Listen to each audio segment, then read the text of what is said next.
जय श्री राम। ओम वक्रतुंड महाकाय सूर्यकोटि समप्रभ निर्विघ्नं कुरु मे देव सर्वकार्येषु सर्वदा। राम कीन्ह चाहि सोई होई, करे अन्यथा अस नहीं कोई। प्रभु श्री राम ने सबको बनाया। सृष्टि की रचना बहुत ही सूझबूझ के साथ की गई है। प्रभु श्री राम को कौन समझाएगा? वो तो सर्वज्ञाता, सर्वव्यापी, सर्व समर्थ हैं।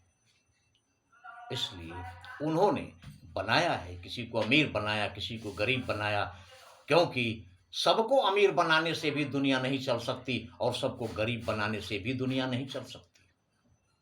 अमीर आदमी पैसा खर्च कर सकता है, लेकिन ईंटें गरीब आदमी ही राजमिस्त्री जोड़ेगा, तभी मकान तैयार होगा, पैसे से नहीं।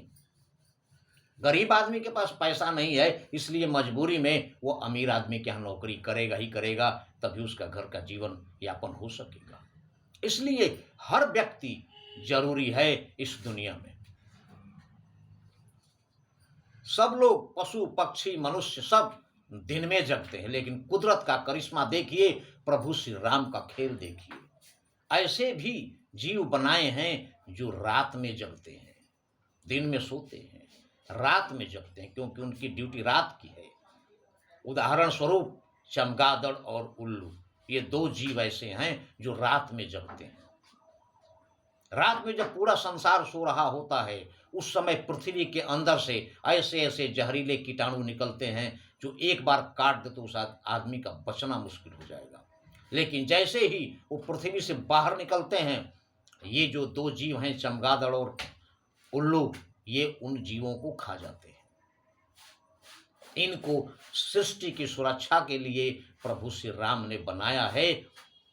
ये रात्रि के प्रहरी हैं जो सृष्टि को कोई नुकसान नहीं होने देते।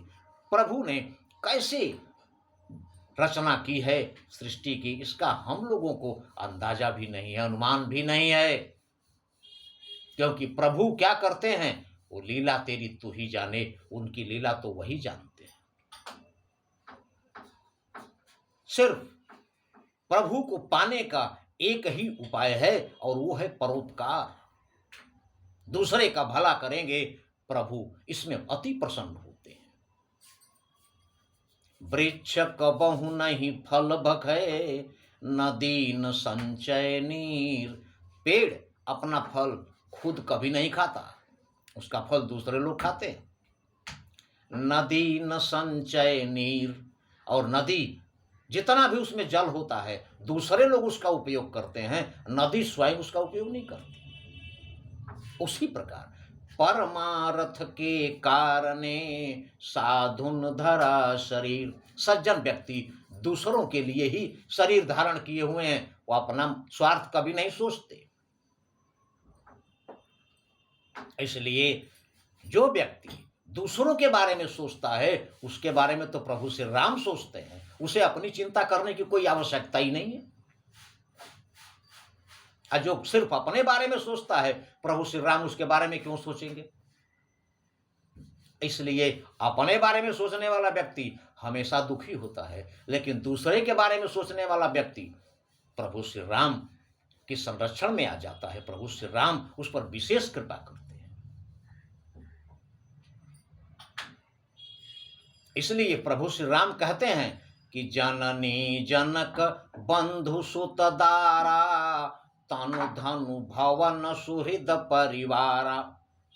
जननी माता, जनक पिता, जननी जनक बंधु भाई, सुत पुत्र, दारा पत्नी, तनु धनु भवन शरीर, तनु धन दौलत, भवन मकान, सुहृद मित्र, परिवार, सारा कुछ। जितने लोगों से आपके ममता के कच्चे धागे जुड़े हुए हैं, सबके ममता ताग बटोरी। सबके ममता का धागा बटोर लीजिए, इकट्ठा कर लीजिए, और मम पद मन ही बांध बरी डोरी। और सब धागों से एक रस्सी बटकर और मेरे चरणों से अपने मन को बांध दो। उसके बाद देखो, कोई भी मुसीबत, कोई भी मुश्किल, कोई भी परेशानी तुम्हें स्पर्श भी नहीं कर सकती है।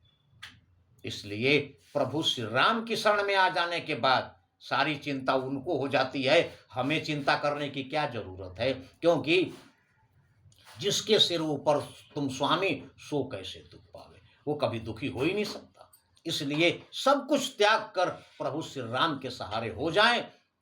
इसीलिए कहा गया है कि तुलसी भरोसे राम के, नींद चैन की सोए, अनहोनी होनी नहीं, होनी है सो होए। तो हम चिंता क्यों करें।